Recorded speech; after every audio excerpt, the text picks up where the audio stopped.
Angst voor terrorisme en benauwdens voor het voortzakken van je hoes. Daardoor hebben we het aan deze tafel.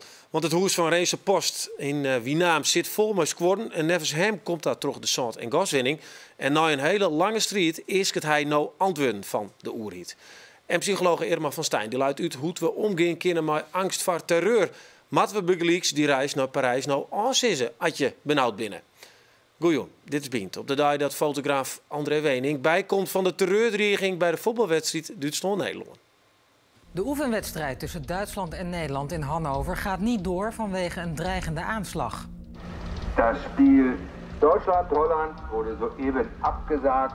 We kunnen eventjes laten zien, het hele gebied wordt ontruimd en ook aan ons wordt nu gevraagd om dit gebied te verlaten. De dreiging geldt vanavond niet alleen voor het stadion, maar voor de hele stad Hannover.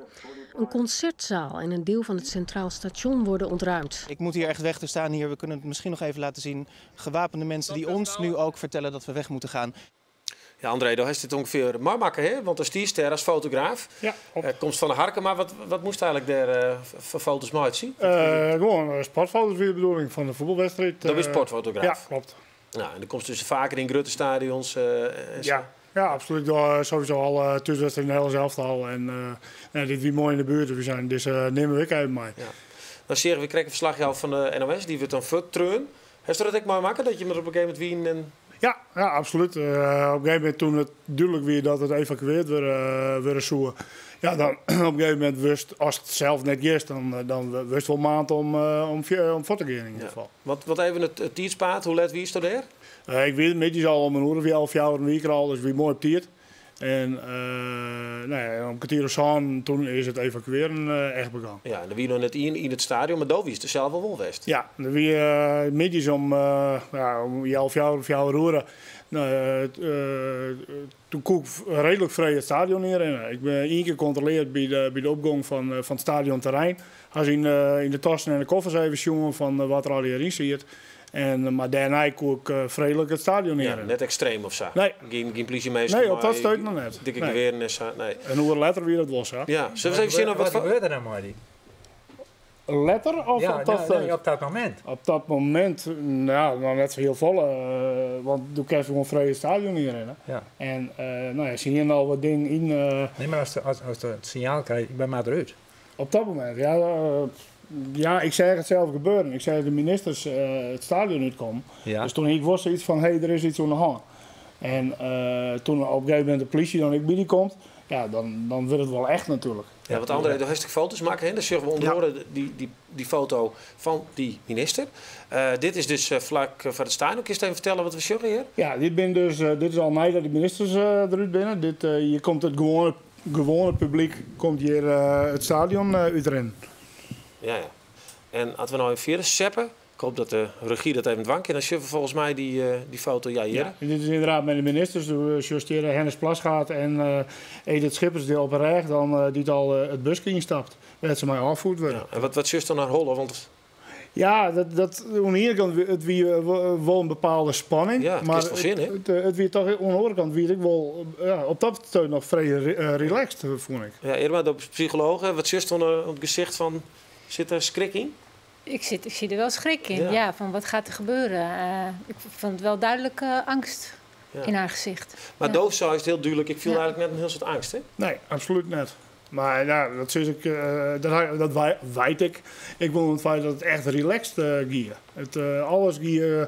Ja, het wie wel duidelijk, we moesten erbij en zulke dingen, maar de wie geen paniek. Nee. Absoluut niet. Nee. Ik bij de politie net. Ja, op het moment dat het te lang wordt, dan worden ze wat strenger, laten we het zo zeggen.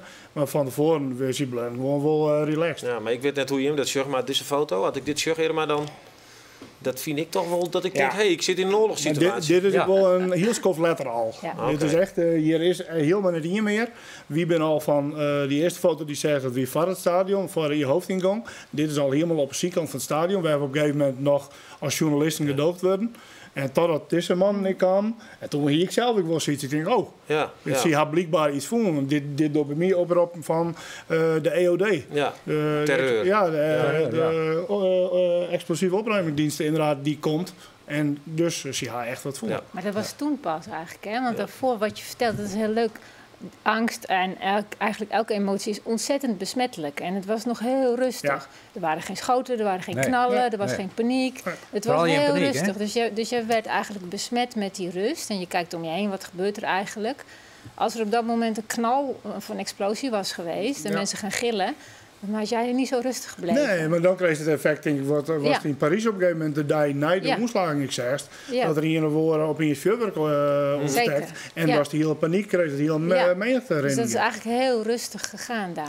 Ja, absoluut. Ja. absoluut. En ik denk dat die minister daar al ietsje meer wist. Ja, die minister die wist dat, denk ik, inderdaad. Toen was het nog niet duidelijk of dat pakketje eigenlijk wel of niet schadelijk was. Nee, ik denk dat er toen aan die oer een pakketje wie, maar dat er wel dreiging wie. Maar dit is dus de wijze waarop de oerhiet het dus goed oppakt, kennelijk. Ja. Want er is net een heel soort paniek nou in Frankrijk. Heel netjes. Wie het echt natuurlijk paniekerig, want dat was echt sket. Ja. Even dan op een gegeven moment haast op en dan gist naar huis en van de morgen hoe laat kwam ze thuis? Ja, uiteindelijk wie Katirus aan thuis. En dan komen de bijen van bed? Ja, die kwam op dat moment kreeg van bed al. Dus dat hij er heel leuk, hartstikke mooi en zo'n soort ding. Ja, maar dan zit dus, want dat vertelde dus, dan zit achter in de scherm, dan maak je die foto's nog even wat mooier. Ja. En dan komt die dochter bij de zitten. Ja, ik moest dus mijn foto's nog bewerken, omdat ik mijn spullen nog in het stadion. Dus ik hier eigenlijk juist die jongen via de niks door ken. Dus ik wie deze foto's moet bewerken. En mijn dochter die is zo en die komt nice besteden. En die shot dat. En die had zoiets van, Heid, dat is jammer. Dat is die voetbalfoto's maar iets gekoest. Nee. Nou, en waarom koer dat dan net? Nou, vertelde dat er dreiging weer, dat ze dachten dat er een bom lei. En toen weer van, dat zo erg was, dat was er weer. Ja, dus dat hele mooie reactie. Heel. Maar het kind is zeker hoor zijn heren, maar dan ga ik even naar de data. Want dat is psycholoog, bent gespecialiseerd in angsten. Hè, en hoe je daarmee omgaan kunnen. Ik zie het op het bankje met mijn zoon kleer voor de voetbalwedstrijd. En we zien een weg van alles voorbij komen. Hij is alve. En hij is nog 2-3 keer van bed elkaar. Van ik vind het toch eng. Komen ze nou net heel dichtbij? Ja. Is dat heel begrijpelijk dat maar bij een jong bij, maar dus ik begon bij een kind, maar ook bij een volwassene. Je vraagt je toch, dat kind vraagt zich ook af, jeetje, is dit morgen hier? Zaterdag moet ik zelf misschien wel voetballen en wat gebeurt er dan? Hoe oud is jouw dochter? 7. 7, ja. En die van jou, je zoon? Ja, dus dat is heel erg logisch. En dan moet je vooral niet gaan zeggen, nee joh, er is niks aan de hand en hier zal nooit wat gebeuren. En daar wordt het kind niet rustig van. Nee, want we hebben daar een heel mooi voorbeeld van. Dat is miljoenen keren gedeeld op Facebook. Dan kunnen we even een zien. Geweldig, wij het juist in jongen. Ja, in Parijs. Ik heb wel even een zien. Tu comprends ce qui s'est passé? Tu comprends pourquoi ces gens ils ont fait ça? Oui, parce qu'ils sont très très très méchants. Les méchants, c'est pas très gentil les méchants. Et il faut faire vraiment attention parce qu'il faut changer de maison. Mais non, t'inquiète pas. On n'a pas besoin de changer de maison. C'est la France, notre maison. Mais il y a des méchants, papa. Oui, mais il y a des méchants partout. Il y a des méchants partout. Ils ont les pistolets, ils peuvent nous tirer dessus parce qu'ils sont très très méchants, papa. C'est pas grave, ils ont des pistolets, nous on a des fleurs. Bah les fleurs, ça fait rien, c'est pour. Si regarde, tu vois, tout le monde pose des fleurs. Oui. C'est pour combattre les pistolets.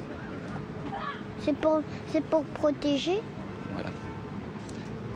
Et les bougies aussi. C'est pour ne pas oublier les gens qui sont partis. Hein.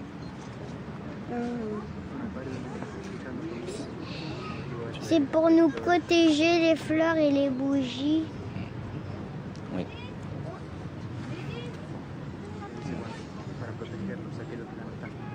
Ça va mieux du coup? Oui, ça va mieux.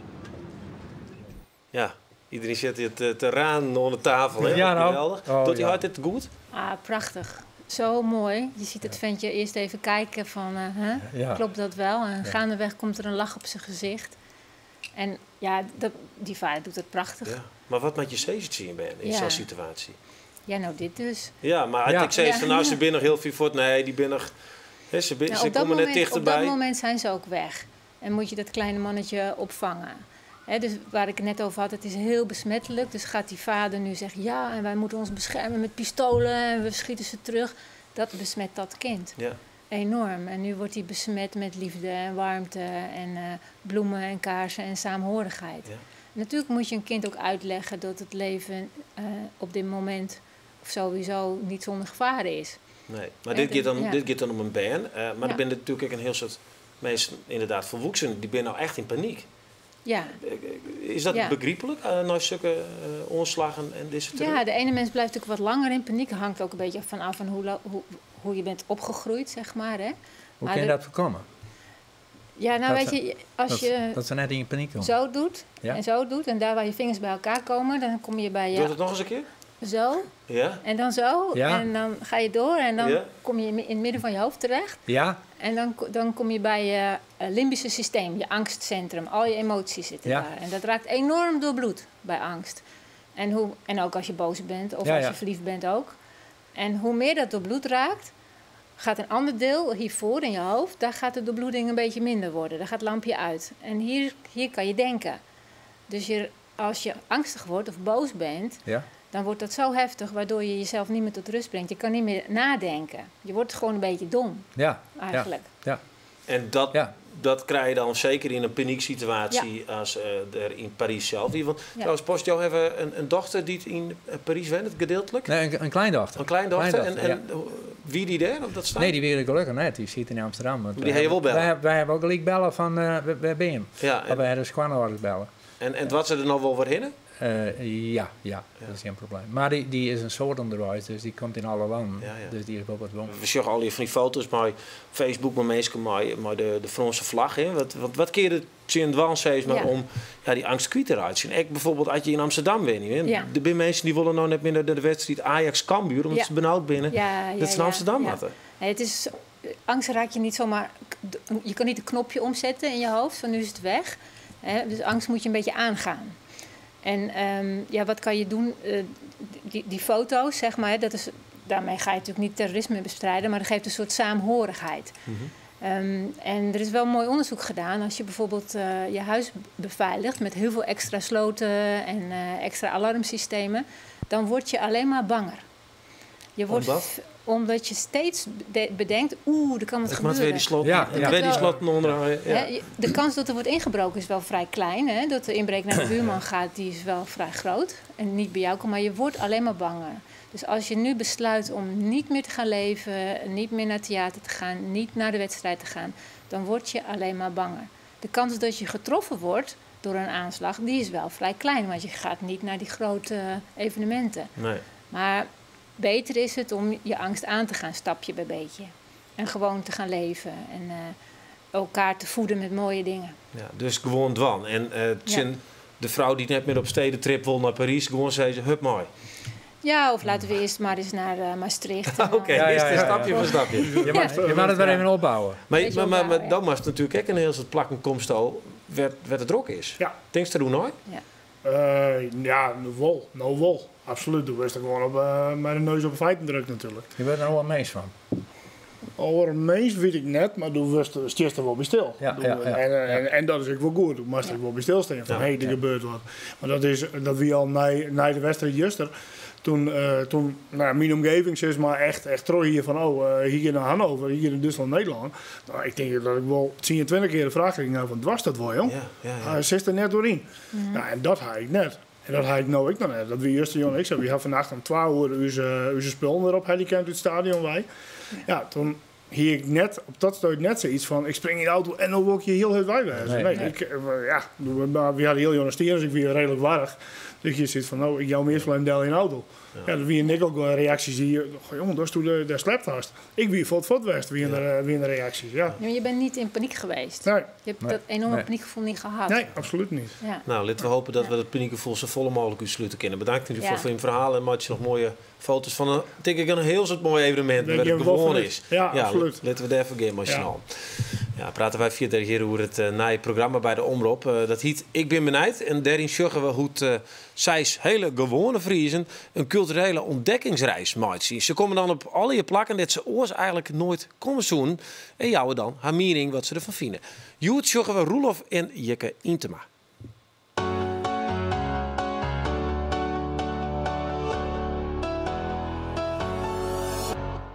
Geen oude masters, maar naar je keus die jouwen. Voor Ik ben benijd is uw panel alle dagen op zoek naar cultuur in Friesland. Joet zullen Roelof en Jikke op een paad. Wij nodigen je uit om door onze festivallocatie de Westerkerk te dwalen en je te verwonderen over alle werken van de beste jonge Nederlandse mediakunstenaars. Dit is inderdaad wel prikkelend, maar niet vernieuwend. Hoe dan? Want dit is er al lang, dit is een elevator. Een elevator? Ja, die is er in de techniek al lang. Dit zijn McDonald's poetsjes. Ik dacht dat het een meid van Sinterklaas was. Nee, jongen, dit is... Oh, ik denk dat is leuk bedacht. McJesus. Zag wie het? Christelijke frietsaus. Halleluja. Het onthult de schoonheid van massaproductie en de massacultuur. McJesus. Ik eens wat mee opleppelen. Hallo. Hallo. Waar iedereen nu meegaat in die hipster trends, wil ik juist laten zien hoe mooi die oude formule is. Dus we hebben tot een goddelijke proportie. Meel van meel. Hem in delen, ik vind het wel leuk betocht. Nou, het is Dan moet je het verplaatsen in de kunstenaar. Ja, dat weet ik wel. Nou ja.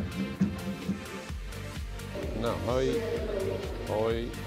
Nog een keer. Ik vind het leuk. Soja en gluten. Ja. Gluten is voor de kleefkracht. Niet zo vies kijken hier. Ja. Ik vond het heel verrassend. Ik kende het net volle mooi, maar soks. Het smaakt goed. Wat schokkend hier en daar. Ik vind het altijd wel heel leuk wat kunstenaars bedenken.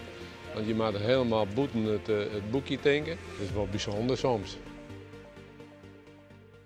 Ja, ik ben benieuwd. Nou, we gaan nou weer even naar een soort van benauwdens. Wie krijgt hoe terreur. Maar dit is benauwdens voor de groen die zakt terug gas- en zoutwinning. Benauwdens voor squorren in je huis en zwaren een oerhiet die je net heel serieus neemt. Daarover praat ik maar eens post van wie name belang. Ja, ik ken jou als een man die het al heel lang striert tussen de oerhiet en tussen het verhaal over de gas- en zoutwinning. Je zei ze in Wienaam squorren daar van uw huizen. We hebben even een fragment uit een reportage gepakt van een ierlien ongeveer, wie in december. Ja. Waarbij een technische commissie bij hem kwam om te zien of je hem klachten inderdaad terecht in. Ja, terug te binnen. Ja. Geef even een shit. Ja. In tal van huizen en gebouwen zitten zonder eerst zien squorren en is van €1000 skeer. De eigenaars en bewoners wezen de zoutwinning door Frisia even verderop in Hazone schuldigen. Maar dat is dreig te bewijzen. De zaakkundigen besjoggen de squorren, meidje foto's en schreeuwen een soort zaken op. De verwachting is dat er uit 3 maanden een rapport opmaken wordt van de bezitten. Dan moet ik duidelijk worden dat de commissie een verband leidt tussen de squorren en de zoutwinning bij Wienaam. Ja, 3 maanden. Dus je hier in april ongeveer wat jaren matten. Ja. Nou, hoe ver ben we nou? Nou, wij zijn nog net een stap verder. Nee. En wij hebben dus nou verleden weekend hebben wij dus brieven naar de gebiedscommissie, want die had uiteindelijk het part geld, 48 miljoen. En daar hebben we een claim deadline, of tenminste een claim, een voorschot nodig. Ja, van hoeveel wie het weer?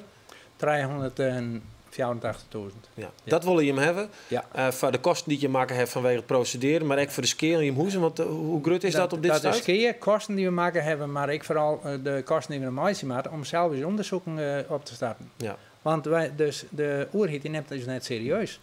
De provincie Friesland is nog nooit bij geweest. Die had nog nooit zo'n van nou, hoe gaat het? Nee, in tegenstelling.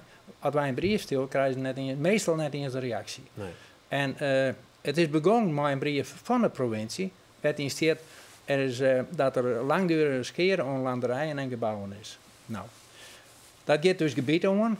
Ik ben extreem, want ik krijg ze allemaal angst. Nou, die angst is bij mij voort. En het is eerst in teleurstellingen. Teleurstellingen in de vorm van, wij kennen wel wat roepen, maar we krijgen niets gedaan. Daarmee ben ik een heleboel mensen aanjakken. En de provincie die had dan de brief naar de minister gestuurd. En de minister die stuurt 2 maanden later de brief weer om. Maar de reactie, ja, de Friese bestuurders willen het zelf. Dus die jouw koor de schuld. Ja, want we hoeven net helemaal in detail te gaan, want het is een dik dossier. Laten we eerst even het kaartje zien van de situatie. Ja. Dan kunnen we even zien wat er gebeurt. We zeggen het bovenste gebied met die kringen, maar de peerse kleur, dat is zoutwinning. Ja. En daaronder zit gaswinning. En je zit te kijken op een soort van punt waar het bij elkaar komt. Hè? Ja. En hoeveel huizen hebben jouw problemen nou met squorren in de morgen? Want dit is verzakking, hè? Je bent een verzakking. Ja. Plak. Nou, het gebied werd de snijlijn tussen de zoutwinning en de gaswinning, daar hebben wij een daling van ongeveer 31 centimeter. Ja, en Jim zei ze kwart zijn, door die daling krijgen wij squorren in de morgen. Ja. En wij willen dat Frisia of familien dat die betalen. Ja. Nou wordt het net ingewikkeld, meisje, maar het heeft een meisje maar gestapelde skeer. We hebben gas, zout en pijlverleging. Ja. En die gestapelde skeer, daar is geen regeling voor in Nederland. Nee. Maar nou heb je hem zijn. Een Ierlien kwam dus die commissie, want dat is een onafhankelijke club. Die mag bepalen, is het zo, komt het de skeer terug zout of net? Nou, ik weet dat Frisia en Vermilion zeggen allebei, wij doen dat net. Dat kan net veroorzaken worden. Nee.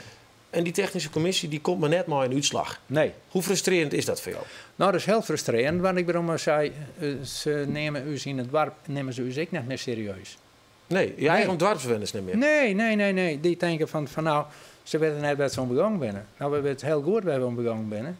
Alleen dat wij bestrijd varen en we gaan ik terug. Ja. En we gaan zaterdag weer heel mooi. Maar hoe kan het dat ze je nog geen uitslag jongen hebben? Wij hebben dus een brief gekregen en daar ben eigenlijk een brief met 3 zinnen in. En daar staat dat het te complex weer en dat er meer specialisten inzet worden moesten. En dat weer de reden dat het zo lang wordt. Ja, maar die specialisten binnen West. Want ik weet dat de technische commissie doet aan uitspraak. Dat het nog nooit positief was in heel Nederland. Nee, dat is 0 hè. Van IJzer. Dat is 0. Maar wij hebben intussen dus net stilzitten. Ik weet nog goed dat mijn vrouw zei toen weer de technische commissie was. En ik zei, nou kun je het rust nemen, hè, want nou komt aan dat rapport. Nee, ik zei, nou begint het. En dan ben wij steeds zijn voeten gegaan. Maar dingen die wij wisten. Ik ben in Grijns West, ik ben in Twente West, ik ben overal West en ik heb overal informatie van. Ik weet nou dat het bij u 3 keer zo snel zakt in de periode dat er delving is, dat er woon wordt, ten opzichte van Loppersum. Loppersum zit heel erg in het Nijs. Ja. Maar daar is het zo'n millimeter gemiddeld per jaar zakken. En bij u zit het maximaal op 20 mm. De strijk is vol. Ja. Maar joh, kunnen dus nog altijd net goed aantonen. Ja, je hebben de cijfers vol, maar je hebt net een oerhiet die luistert. Want we moeten spelen nog aanronden, maar morgen een belangrijke joen om dat bekend te hebben. Wat is nou de kern van het verhaal wat je dan zeggen zullen? Nou, ten eerste hebben wij geweldige dingen die het oren schreeuwen hebben. En oren, dat is of de minister, of de provincie, onder minister. Die brieven die hebben wij. Dat laten we mooi zien. Dat krijgt mensen ik mooi. Of qua de samenvatting. Wat wij willen, dat is dat ze ons bij ons ondersluiten en dat we collectief opereren gaan, zowel Friesland, Grijns, Drenthe. Die gesprekken, die zijn er al. En wij willen daar een move maken dat iedereen mee doet. Want we moeten collectief optreden zien doorhit. Want wat nou Kamp, Justerik, wij besluiten heeft, dat de bevingsgebieden, dat die wel gecompenseerd worden. Dat die wel de scheren hersteld wordt. Maar alle gebieden ertussen, en die zijn er heel soort, en daarom heeft hij ook bevingsgebieden. Maar wat delving plaatsvindt, vindt zakking plaats. Wat zakking plaatsvindt, vindt scheren plaats. Dat kun je net ontkoppelen. Nee. Nou, wordt vervolgen. We houden het in de gaten. Bedankt in ieder geval voor je verhaal. Wij gaan terug. Je zet het terug. Van angst naar strijd. Ja. Duidelijk. Je mal hier bedankt. En dank je wel. Succes maar wat je verder doet. Ja, dit wie biedt van nou. Ik wens je hem dus nog een hele mooie jong verder.